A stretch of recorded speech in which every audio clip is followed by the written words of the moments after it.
And welcome, guys, to the J-Rod Concerts podcast.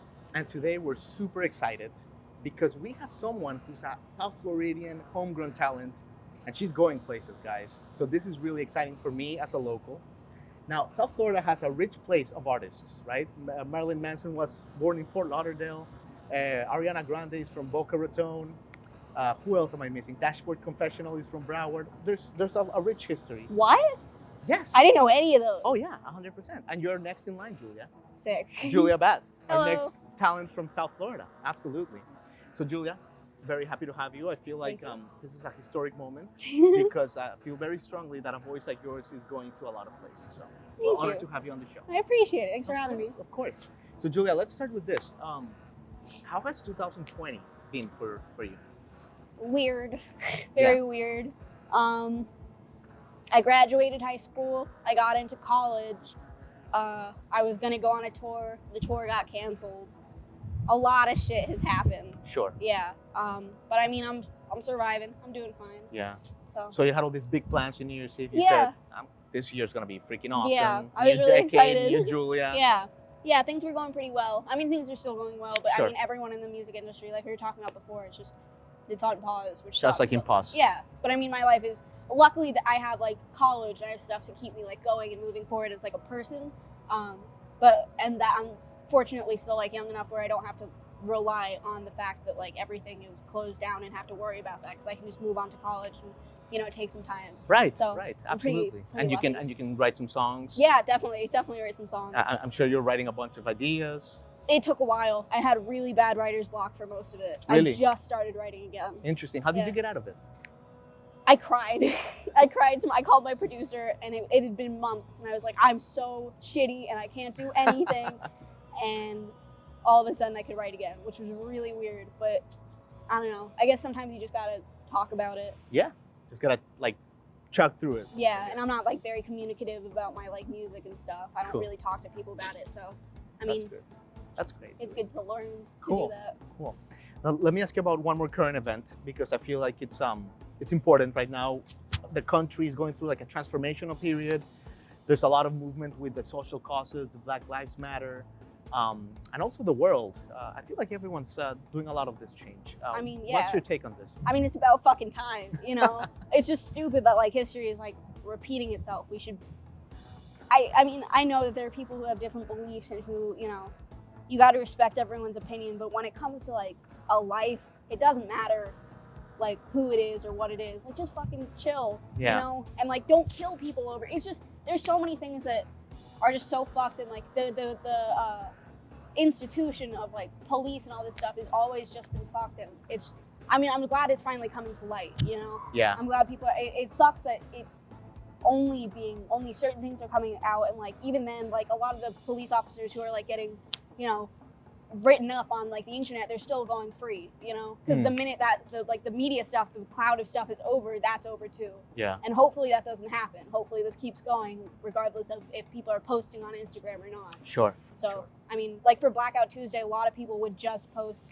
And like they haven't said anything in the past. They don't support. They don't repost anything. But then they do like this Blackout Tuesday thing. The Black Square. Yeah, Yeah. right. It's the black square that everyone was posting, and a lot of people were like, "That's not cool," because one, you're flooding all like the Black Lives Matter like hashtag. You're flooding it with just nothing. And what are you saying? You're saying literally nothing. You're putting a black square. Yeah. It's just hopefully that it's not just like the surface level like. Right. I mean, I'm seeing that though. I'm seeing some things, but I'm also seeing a lot of shitty stuff. So I'm just Right. hoping that like the light comes from a really shitty situation. Sure. Because it's easy to just post something, right? Oh, and just yeah. say, "Oh, I believe in that." Yeah, but like, be like it's are you a putting the different work thing. in? Yeah, like what if Yeah. it was your sister? Or what if Right. it like you'd be furious? And if you're not furious, you're doing something wrong. Sure. It's just how you gotta be. Definitely, Julia. Well, thank you for sharing those current event thoughts Yeah. with us.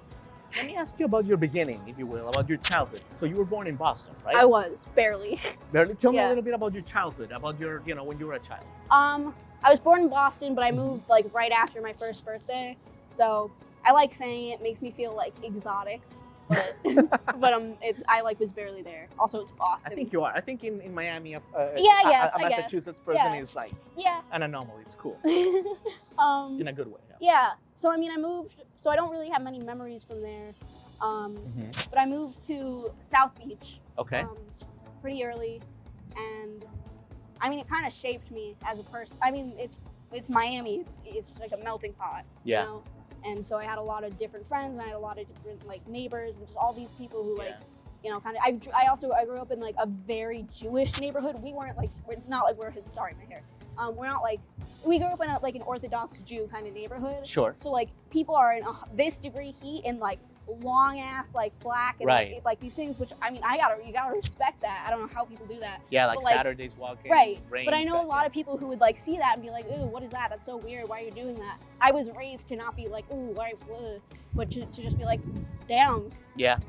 You must be hot. Like that's it, you know. So I think I'm really fortunate to have grown up here. Was your family a musical family? No. Not at all. Well, they love music. They can't do it. Right. My grandma, I love her. Mm-hmm. I love her very much, and she loves to sing. She can't do it. Right. She really can't, but she loves to do it. Yeah. So, I mean, she still does. And my mom is the same thing. She likes singing, can't do it. What kind of stuff do you remember your grandma singing? She and her sisters would always sing this song, and it goes, "Sisters," and that's all I remember about. That's all I remember. I don't know how it goes. I was getting ready for the build-up. Yeah, no, I can't. I teed it off, but no, all I remember is "Sisters." Okay.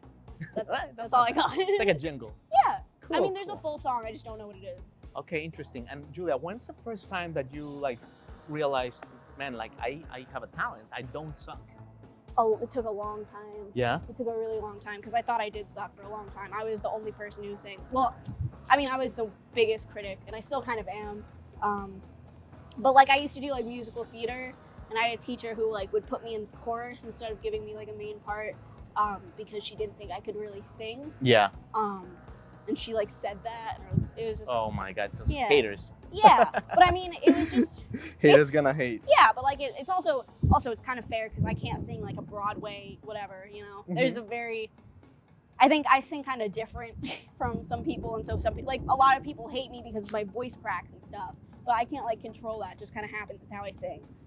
You have an amazing voice. I have no idea what they're talking about. I mean, it happens, you know. I get a lot of. Someone told me I looked like a grandma the other day on my Instagram. You know, it just comes. But no, it took a while, but finally, like I had to get over a lot of like shit myself before I could like focus on. Yeah. So I mean, once I figured myself out, I kind of like got more space to explore that. And we're always figuring ourselves. Yeah. I'm still figuring myself out. Yeah. You know, it's just a different kind of shit, you know? I just happened to do it very early. Yeah. I had like depression, all this stuff. I was like really bad for a bit, and I had to like figure that out. Yeah, definitely.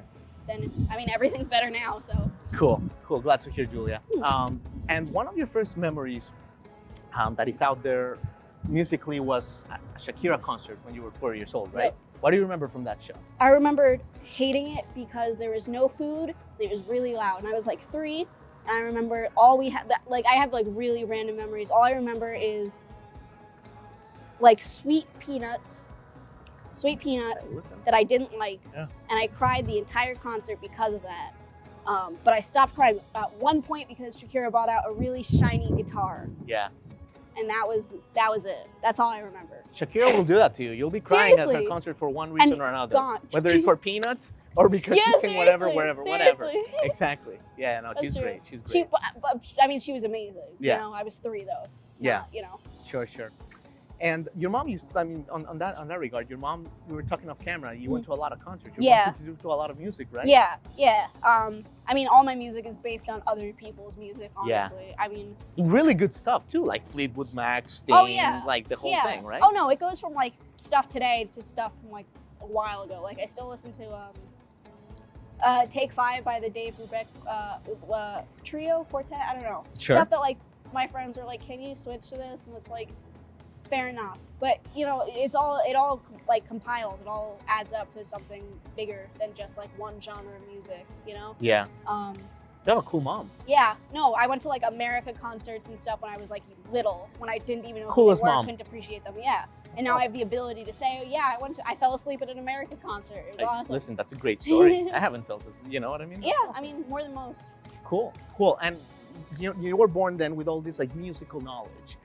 Tell me about this story. Is it true that like you went to the Hard Rock Cafe, the original one in London, And one of the staff members there was like kind of like giving you a tour, give you guys, your family a tour, and like, she looked at little Julia and started talking to you like, oh, look at this. And you like basically knew all the answers, what everything was. Tell me about that. I mean, I don't quite remember it. I remember like pieces of it, but then my mom, like she remembers a lot of stuff. She remembers, she's gonna hate that I said this, but once we were watching American Idol and I asked her if I could win, she said no. So, she has like a lot of stuff that I can't remember. So, I mean, she's like, don't tell anyone that. I take it back. You can win, like, whatever. Well, it's out there, Mom. Yeah, sorry.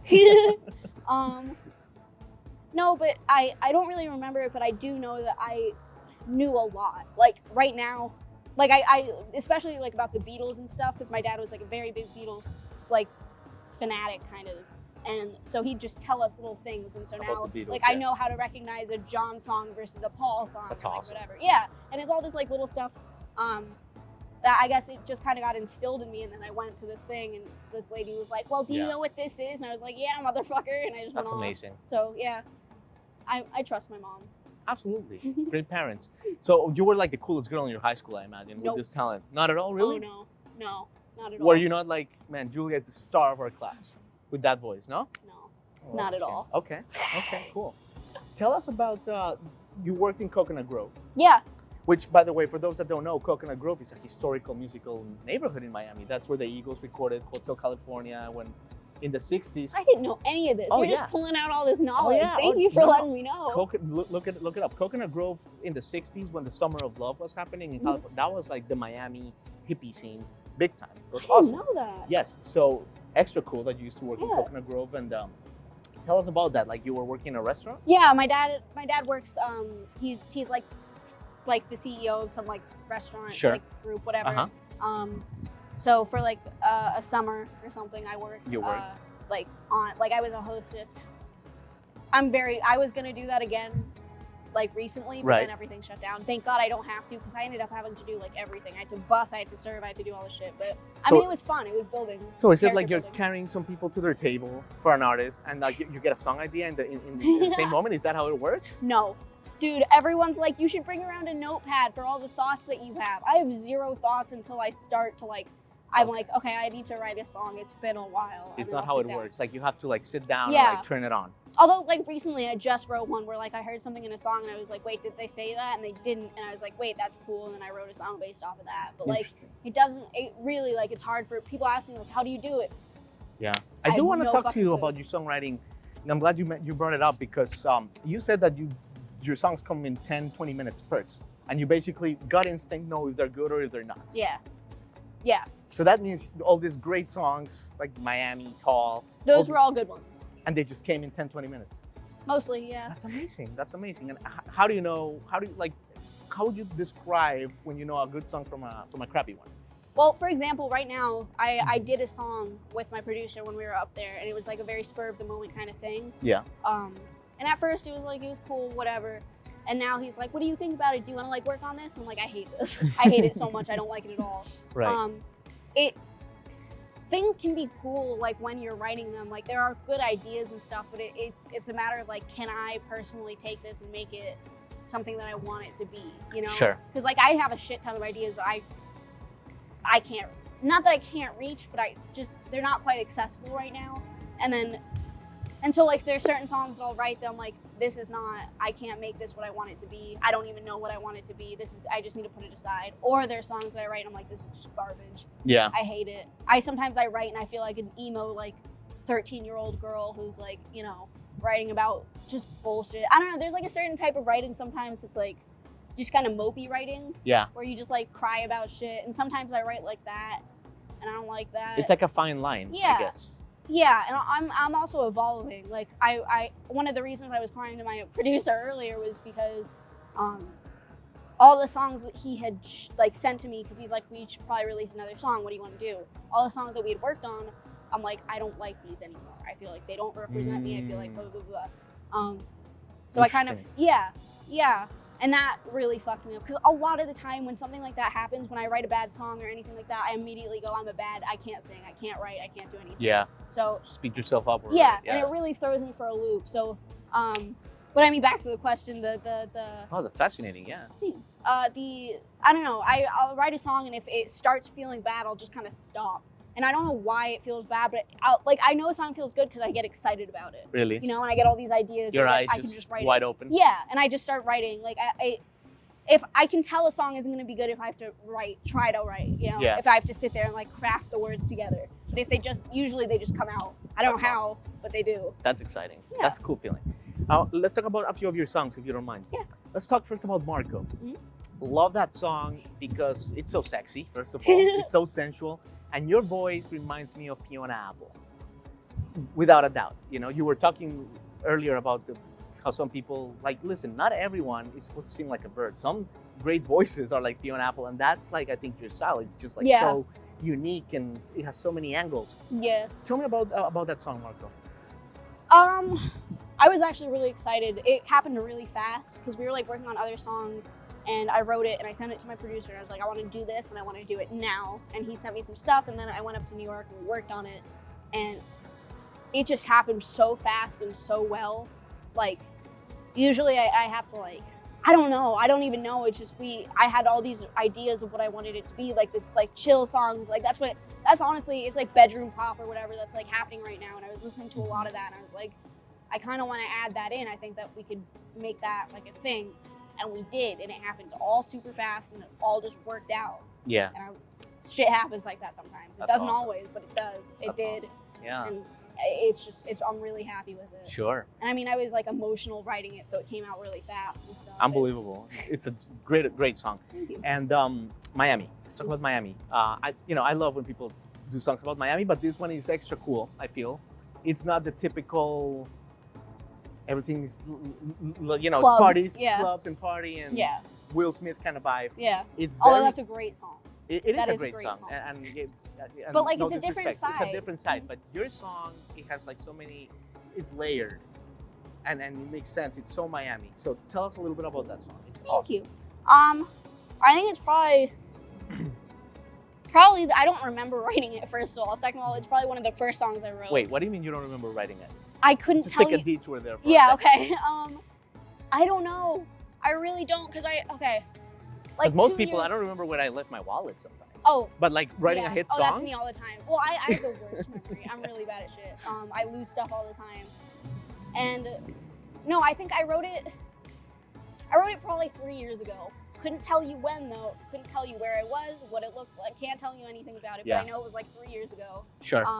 Because at the time I was with some kids from who were 2 grades older than me. Yeah. And we recorded that song. Awesome.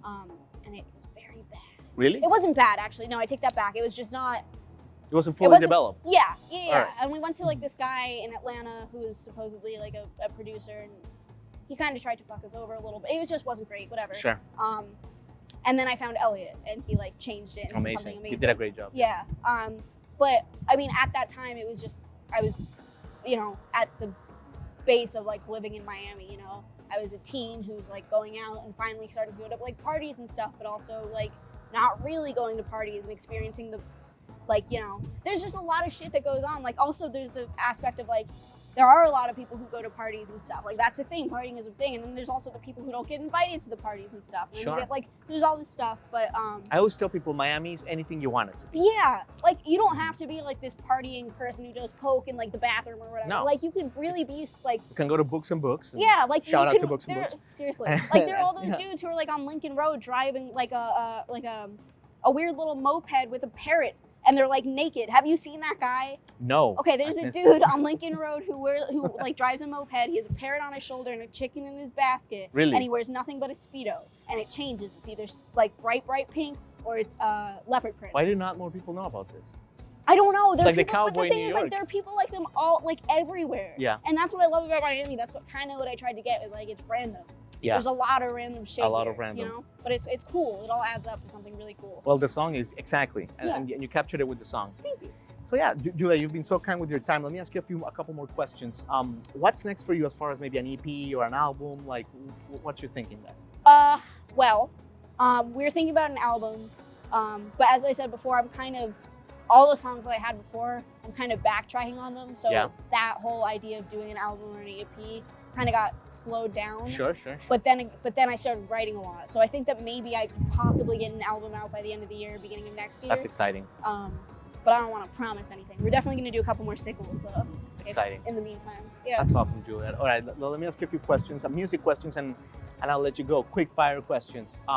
What's the last song you played before coming here? Brooklyn Bridge to Chorus by The Strokes. Very good.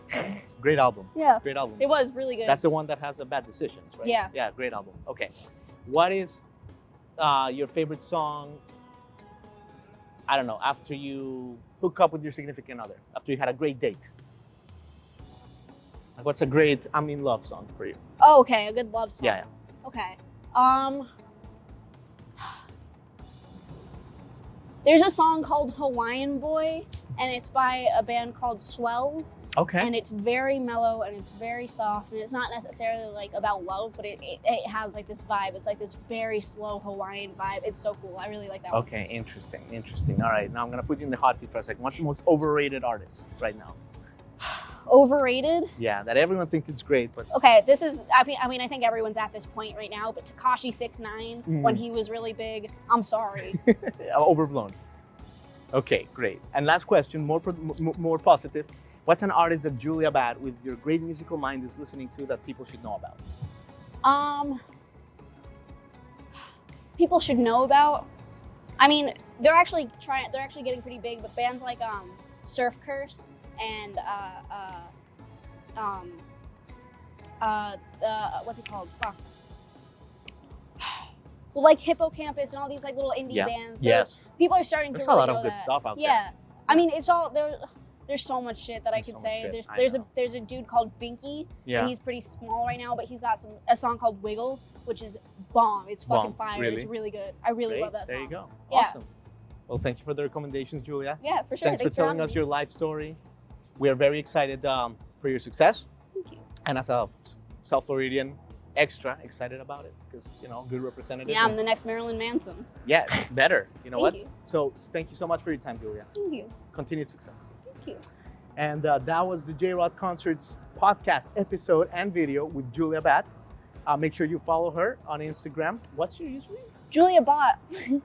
There you Pretty go. easy. Pretty easy to understand. And thanks for tuning in, guys. Don't forget to subscribe. And while you're there, rate it 5 stars. Always appreciate it. Thank you so much, guys.